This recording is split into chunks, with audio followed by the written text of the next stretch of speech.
Hello everyone. আমাৰ আজি special item বনোৱা হৈছে আৰু ইয়াত বনোৱা হ'ল কিবা কিবি আৰু এয়া বাহিৰত চাওঁ মা আৰু মাহী আছে আমাৰ ঘৰত মাহীয়েও কিবা কিবি বনাই আছে মা কি বনাইছা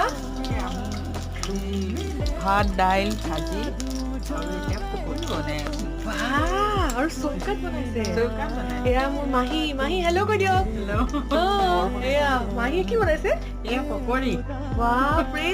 পকৰি বনাইছে ইমান টেষ্টি হ'ব বহুত দিনৰ মূৰত খাম পকৰি বহুত ভাল লাগিব এয়া মোৰ মায়ে বনাই আছে এয়া লৰাই আছে আৰু মাহীয়ে এয়া ভাজ দি পকৰি বনাইছে বহুত দিনৰ মূৰত খাম ইয়াতে আছে বুট মগু আদা নহৰু আৰু পেষ্ট কৰি পেলাই আৰু নৰসিংহ পাত দি বনাইছে এয়া টেষ্টি খাব লাগিব আজি আৰু বঢ়িয়া ইয়াতে এখন জুহাল আছে আমাৰ এই জুহালতে মাহঁতে